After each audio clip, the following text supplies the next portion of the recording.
I love that it's a challenge. You know, I love that every day I go up and I go into an elevator and it's just something that how am I going to make this better? How am I going to, fix this or how am I going to accomplish that? And I don't know. It's hard to explain the feel I have that I love waking up and going to work. You know, a lot of people don't have that, and I'm lucky enough to say that I love working in elevators. Hello, and welcome to the Elevator Careers Podcast, sponsored by the Allred Group. I am your host, Matt Allred. In this podcast, we talk to the people whose lives and careers are dedicated to the vertical transportation industry to inform and share lessons learned, building upon the foundation of those who have gone before to inspire the next generation of elevator careers. When talent is mission critical, call the Allred Group. With industry expertise, top talent, and exceptional customer service, you need the Allred Group on your side. Your priority is their priority. Call now, 404-890-0445. From fixing cars on Staten Island to installing elevators in the heart of Brooklyn, and eventually helping shape elevator innovation overseas, Ken Hickey's 37-year journey in the industry is anything but ordinary. Today he opens up about the tough early days, the mentors who shaped him, the shift from union to non-union work, and the leadership lessons that have helped him build teams and move elevators. If you've ever wondered what it means to really grow in this business, Ken's story gives a great example. So Ken, welcome to the show. Matt, thank you for having me. It's a pleasure. I'm honored to be here. Thank you. Now I'm excited. I mean, it's been several years since you and I first connected, and Correct. to be able to have this conversation, after all those years, it's fun. I enjoy it. Good. Yeah, I appreciate it. So I did want to, kind of start at the beginning and, just, you know, curious how you got started in elevators back in, I think you said 1988. Is that right? Correct. March of Okay. 1988. I still remember that. I went to high school for automotive. My father was an auto mechanic, graduated, went to a technical school for automotive. I was working at a Ford dealership. And, I kind of liked it, but I didn't love it. It was okay. Hmm. The girl I was dating at the time, who turned out to be my wife, her neighbor asked if I wanted to get into the elevator industry. And being a kid on Staten Island, I'm like, I don't know anything about elevators. I don't think I was ever on an elevator before. And I'm trying to rack my brain. I'm like, maybe at the mall with my parents or something. I went on an elevator. I don't know. I'm like, sure, I'll give it a shot. And I went on and I worked for Manco Elevator out of Long Island City. Okay. They made me a modernization helper. And my first job was Bushwick Houses in New York City. And here I Okay. am, a kid from Staten Island going to Bushwick Houses, and it was an eye-opening experience that I didn't know anything about. And they threw me into this environment, and it was different. It Oh, was very different. And I'm looking at these things going up and down. I'm like, what is that? What is that? What is that? And it was very overwhelming at the time. And I remember going home and thinking, what am I doing? Just go back to fixing cars. I was going to ask you that. What was your impression? I mean, when he says elevators, what was it that made you say yes? Because if you had just little to no experience with them, at least you knew what a car was. I did know what a car was. I know I didn't love it. I liked it. I still dabble in it sometimes. Sure. Uh, it was just something new. It was just a challenge. I was always a kid, that taking things apart. I remember my parents had this VCR, top loading VCR, Sure. and it ate the tape one day. The next thing I know, my mother comes home, it was in pieces. I was taking things apart. I didn't get back together, never worked again. But Sound like me. yeah, I've it done was that. always challenging. And an elevator was, you see pictures and these things going up and down. I'm like, this is something I want to do. It was, I don't know. It just seemed like it was a challenge that I wanted to accept. So, Yeah. So that you said you kind of second guessed question, like, what am oh, I for doing? months. Oh, I was going to ask you, Oh, yeah. how long did you like shake your head and just go, what am I doing here? This is Oh, it had so to be the foreign. first 2 years. Wow. Oh, Okay. yeah. Yeah. Because, I was a helper. Uh, Yeah. it was very, very, it was hard. I was back in Sure. the late 80s, early 90s. It was, I was dirty, it was filthy. Sure. I was driving here, driving there. There was a lot going on. So the first 2 years were very challenging. And once I started, I didn't want to quit. My father Sure. sat me down. He was like, you know, do you love it doing it? I'm like, I'm getting there. He's like, just stick it out. I was going to union school. He's like, Sure. finish that, and then you decide what you want to do. So I'm glad for that little bit of advice that I got. So And, it sounds like wise advice, right? You at least get the experience enough to know what it is you've got, right? right, At least go long enough that you can make an informed decision, I guess, is what I'm right, getting at. right. I just didn't want to start a couple years and then stop it and then go back to this and then realize, well, I didn't really love this, but maybe that could have been something, and that opportunity would have been lost. So For sure. For yeah. sure. So what was it that really finally clicked for you in the elevator space? Well, so they had moved me out of, I was still in modernization, but they moved me Mhm. to the private sector. So I was doing a modernization at NYU University. Oh, And my mechanic at the time was a gentleman named Jim Dunnigan. He was your typical old school elevator guy. I remember one time we were eating lunch together and supervisor showed up and there's three other teams. So you got like 6, 7 guys in one room eating lunch and you join in a conversation and it was about sports or whatever we were talking about. And you look over next to me and he was like, Laddie, help should be seen, not heard. Like, don't talk. wow. And Laddie. Laddie, that's what he said. And I'll never forget that. But he taught me so much. Where some mechanics were doing the work and I was watching, he made me do the work. He made me learn. He made Cool. me watch this and he explained, this happens, but why this happens. This happens for a reason, we're moving this elevator, we're moving it up 2 floors for a reason. So that really where I developed a passion, why I wanted to be more like him. Right. So he brought me there. So How long did you work with him? I was there. I finished my apprenticeship with him. Okay. Yeah, I was with him for 2 years. Yeah, yeah, yeah. Yeah. That's awesome. So you mentioned, obviously going to um, to union school and Right. finishing your apprenticeship. And it sounds like you probably finished up your license. But then you told me about kind of a tough experience that ultimately pushed you towards non-union work. I'm curious, how did that decision change your path, your career? Well, I had switched unions and I wasn't really happy in the other union and it wasn't it just wasn't a right fit for me.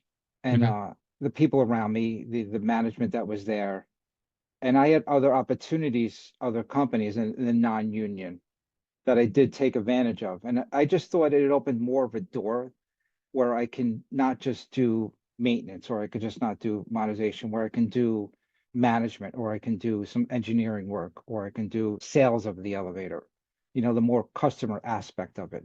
And I think it just broadened my horizon totally in the elevator industry. So So tell me a little bit more about that. Just you broaden your horizons, just give you're saying more opportunities. more Is that knowledge, more correct? opportunity. Where Hmm. I wasn't just, fixing elevators. I was, supervising them. I was dealing with customers. I was eventually selling elevators. Everything inside the office of violations we were doing, Okay. everything. It was just a more of an opportunity I thought that I had for me in the smaller non-union elevator company. Interesting. Well, I mean, you talked a little bit about that once you made that switch, that in particular, working at JG. I mean, you told me about like designing elevators, which is Yes, a different it's track altogether. yeah. We weren't, totally designing elevators. So at the time, MRL elevators were really coming popular.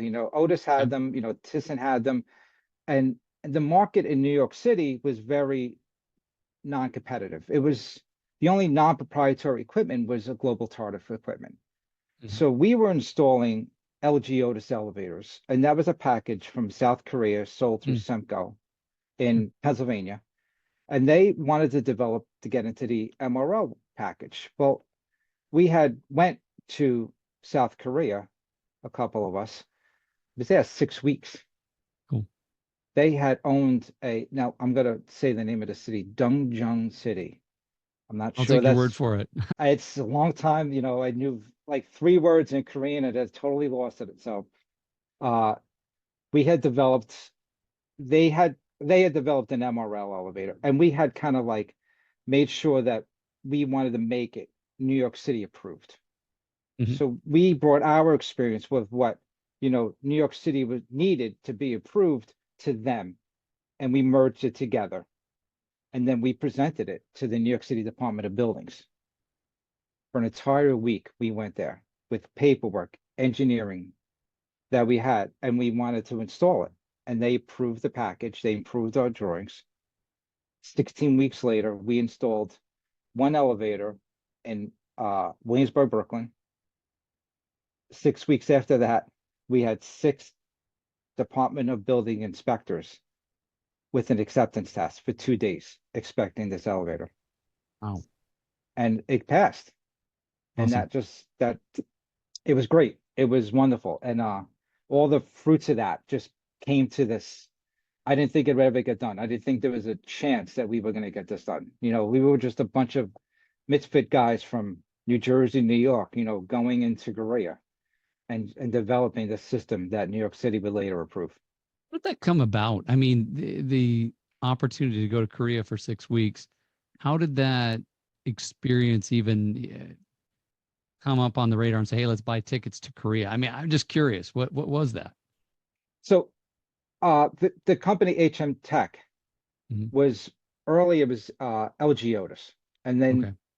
they bought the LG Otis part of it. Okay. And they really wanted to break in. They were selling packages in Puerto Rico and Canada, but they wanted to break into the Northeast market. That's Okay. where, a lot of the elevators being sold.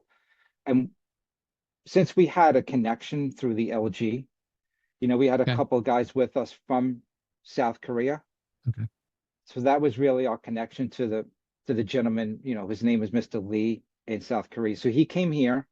We met him, we met his wife, and we took him around. We showed him what we wanted to do. We showed him what we needed. And then we went back there and we worked with him. The struggle was communication. I'm sure. Can't imagine. Yes.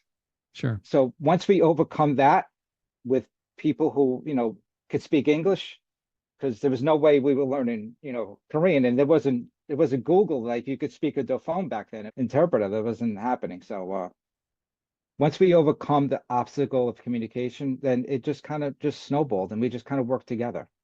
Gotcha. Gotcha. So it sounds like LG Otis had a product, but maybe it just wasn't It wasn't MRO. certain. It was just an overhead traction elevator. So Okay. we needed to develop an MRL Gotcha. Gotcha. So that's what you were doing for those 6 weeks, and then obviously you had to come back, get it approved, and then get it installed. inspected and Installed. installed. Yeah. And Yeah. yeah, It was it interesting. was challenging. Now it's throughout the city. So there's a company now that sells it as a package throughout the whole country. So Right. it's come a long way. It's really a great product because when it comes off, if anybody's buying an elevator, it comes from this vendor or this vendor or this vendor. This comes off a container. So everything's one. Every nut and Interesting. bolt you need is in that container. Oh wow. Yeah. Controllers, everything. Everything. Not Everything. just a package of, like you No, say, different parts. it was And you, challenging, but it was great. I mean, that sounds like a very intense learning experience. A little bit scary to Very. pour whatever time, effort, money into it, and kind of hope it pays off, right? Yeah, the scariest part was meeting with the Department of Buildings. It I'm was sure. because there was an intimidating bunch of people and they're inspectors Sure. and they're going through it they're playing like their cards. They're like faces like you don't know if they're like it, you don't know if they're accepting it. Just and then once they came back and gave us the seal of approval, it was I'm like, wow, That's awesome. yeah. I mean, they got a big job to do, right? So, I mean, Yeah, they have to, yeah, make sure that it's yeah, safe. Yeah. yeah, yeah. So you said that once you kind of got that approved and you were doing like 25 installs a year with a small non-union shop, and to me that sounds intense. What? How did you keep that pace, that workflow up? I mean, it sounds like you were just kind of go, go, go, go, go. It was a booming time. So at the time in Brooklyn, Queens, the Mhm. Bronx, Manhattan, they were ripping down a lot of these old vacant buildings. They built up a lot of apartments. So there was a lot of opportunity. There was everything Right. going on at once. Gotcha. So we became efficient at getting a setup, getting stage one in, then getting stage two in, and keeping track of this. And then the thing that would slow us down was, sometimes the buildings didn't keep up.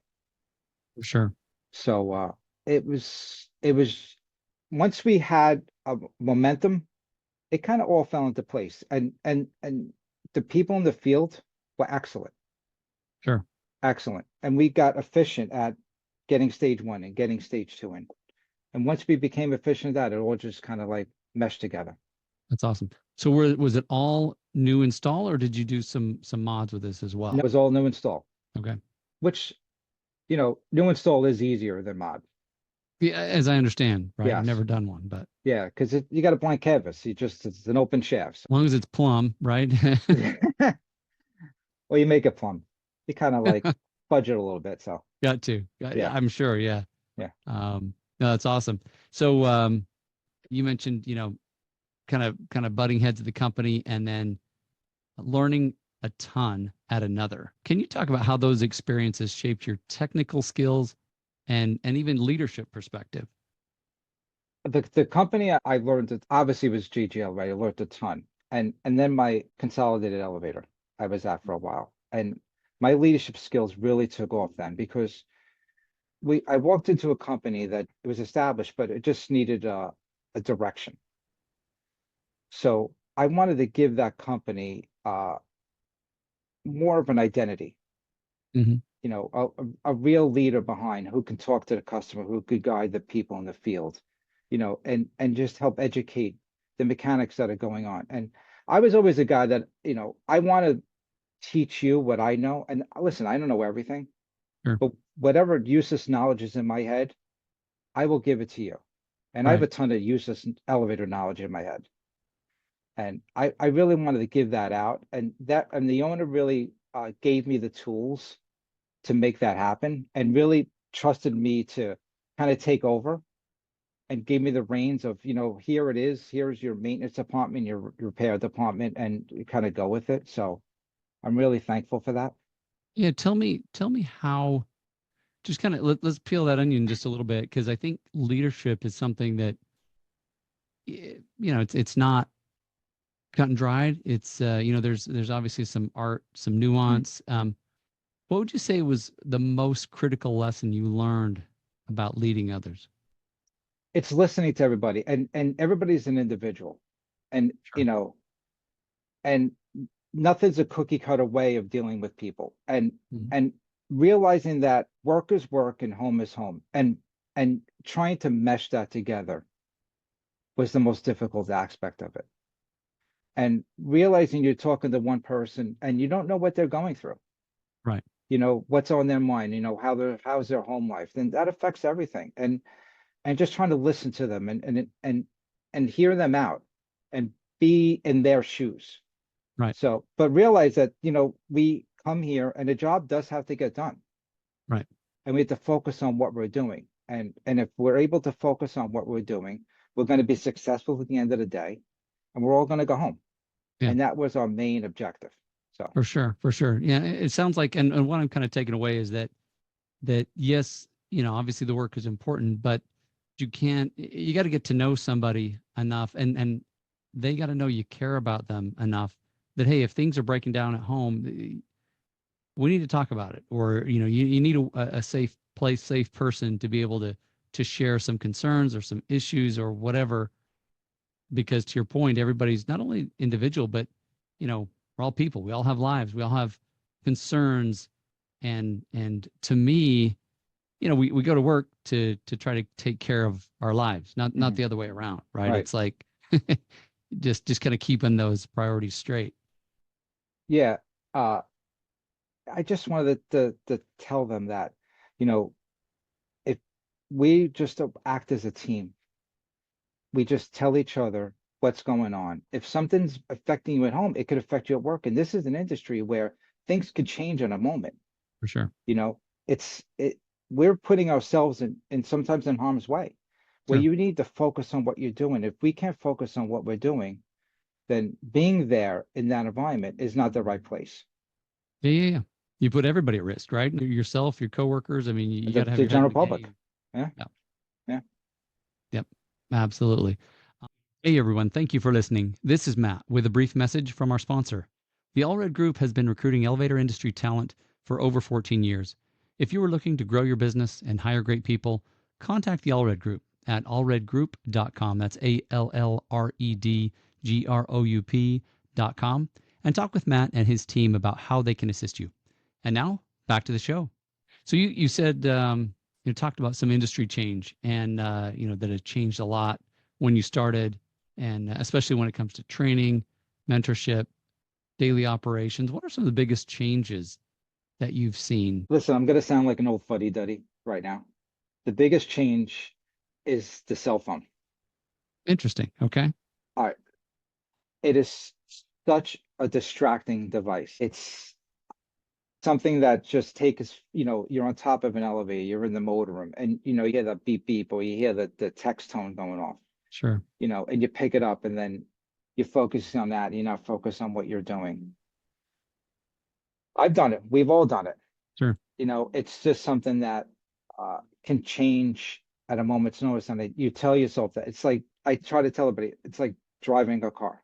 You know, don't text while you drive. Right. Don't text while you're working. For me, that's it's a great device to have because it leads to this industry where you need help. I can call Right. somebody. Right. Now there's these Facebook groups where you can just go online and see, I have a code 77. What does that mean? You can see what's going on. Right.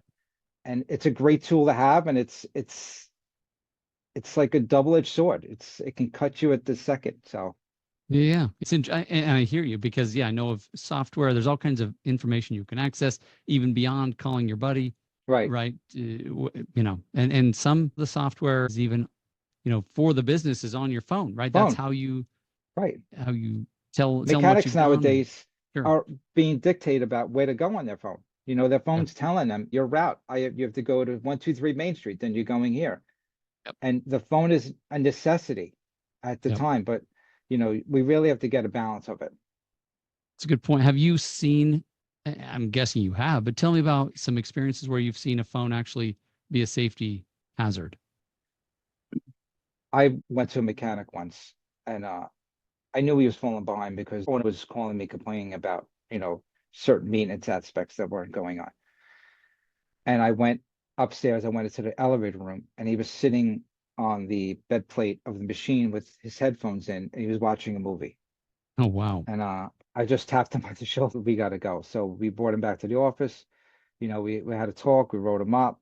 Uh, and I just explained, I'm like, that first of all, that just doesn't look good. Sure. If somebody else walked into the elevator room, these people paying money for you to do quality maintenance. And here you are sitting there watching a movie. Wow. You could have got hurt. You could have hurt somebody. Just don't be there. Put the phone down. And that was really the first thing that I saw. And then the next week, we had a whole discussion about cell phone use at work. Yeah. That really, it scared me because I thought something could, I didn't want him to get hurt. I didn't want anybody to get hurt. It For just, sure. that made me nervous. So, Yeah, certainly the time waster. Yeah, but if you're so far removed mentally from what you're doing, yeah, who knows what could happen, right? right, You're just not paying attention to your right. surroundings, moving parts, moving pieces, high voltage electricity. I mean, anything could happen. So Anything could happen. yeah, Anything. It just, the ideas that were running in my head that, oh my God, this could happen, that can happen, just made me a little scared. So, absolutely. I mean, it takes certainly, just discipline to say, okay, this is a tool, but I need to be disciplined about when I use it, when I don't use it. correct. If I need information, then I need to be somewhere safe and maybe use it to get that information, but then I need to shut it off and get my head back in the game. Right, right. Yep, And it's not understood. as easy as it sounds all the time, but Yeah. So you told me that Champion is the best company you've worked at, and I'm just curious what makes it stand out from the others over your 37-year career. I was at Consolidated Elevator, and Consolidated was coming to the end. They were being purchased by the American Group, Okay. and I made the decision to come to Champion. And it was funny when I was leaving at the time. A good friend of mine who works at the office, she says, you're gonna go drink the Kool-Aid at Champion kind of thing. And I'm like, no, no, no, no. I'm just, I'm gonna work there. And I texted her a picture of me drinking a purple Kool-Aid 6 months after I came in. I'm like, this is the best company I was ever at. I'm like, I do surveys and quality control here. So Okay. if you're a customer and you call up and you're like, well, I'm thinking about I'm switching my maintenance company. Well, I would come, or one of the other two people from Champion would come, and we would do a soup to nuts survey of your device, top Okay. to bottom. I'd ride the top, I'd look underneath, I'd walk floor to floor, everything.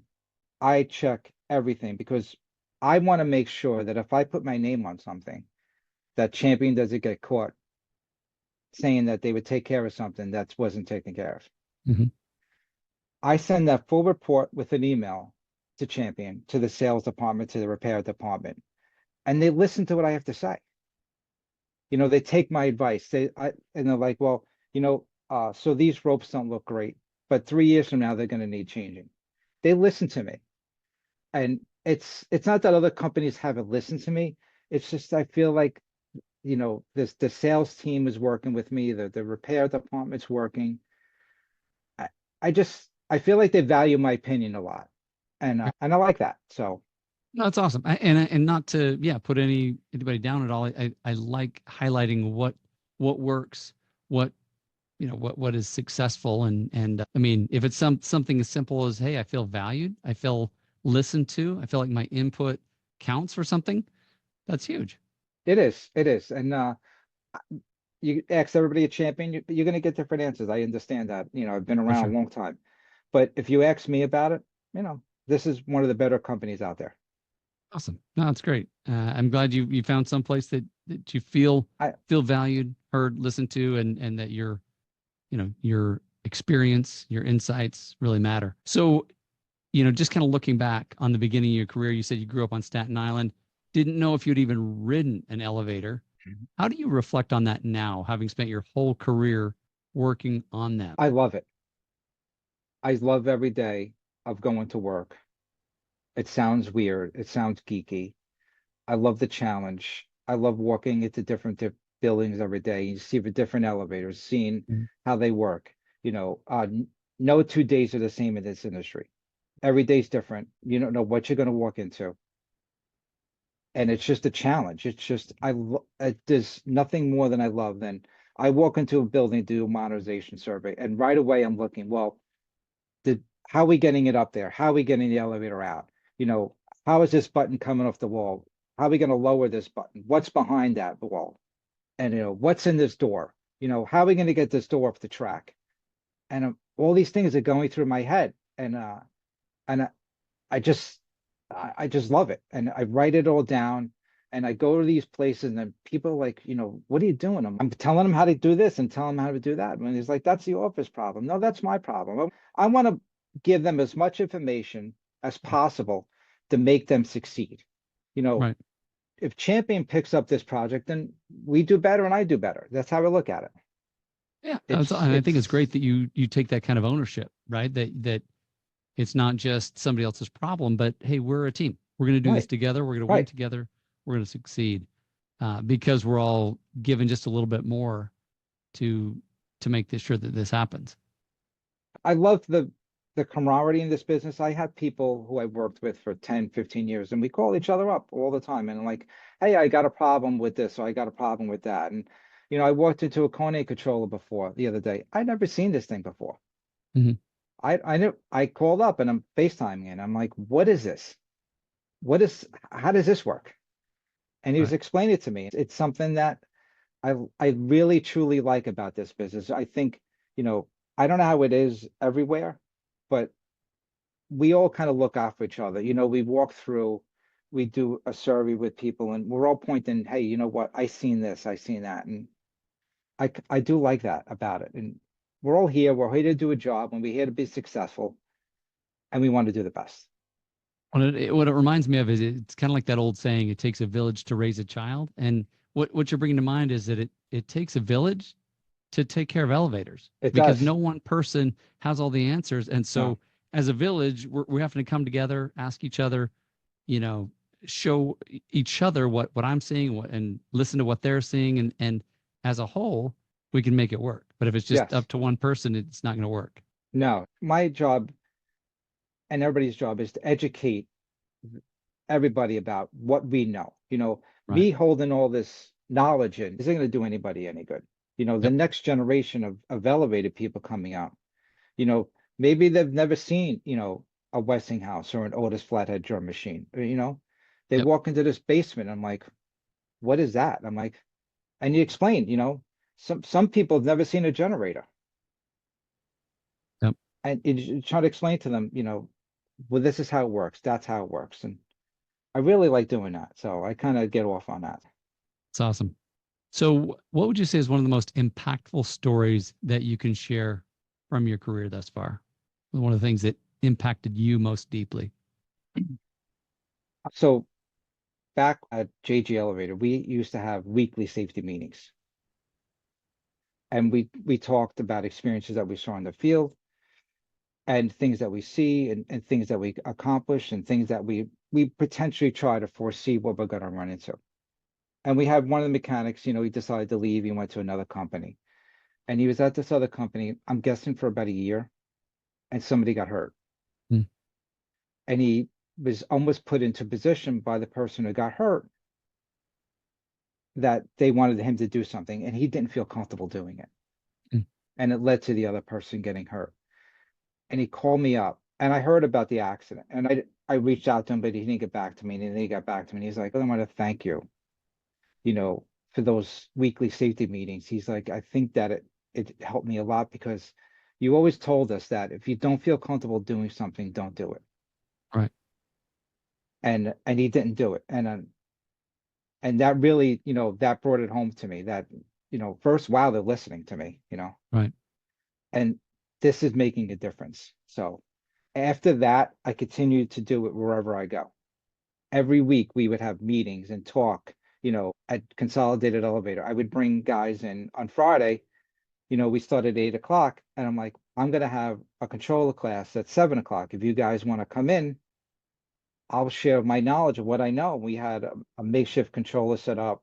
We powered it up. We tampered with it to break it on purpose, and they had to fix it. And we loved it. And it was a great experience, throughout the year. So So that's great. I mean, it kind of drives home the need to continue, like you say, to share your experience. And I'm sure it felt really gratifying that your coworker didn't get hurt, right? That he yes, followed some of your advice, that he didn't get hurt, and that he could look at it and say, "Wow, I'm super glad I listened to Ken yeah, and took his advice." So, I mean, you've had a long journey after all these years, and you're still saying, "I love it," which I love hearing it. What is it that you love so much about what you do? And you talked a little bit about it, but how would you encapsulate that? I love that it's a challenge.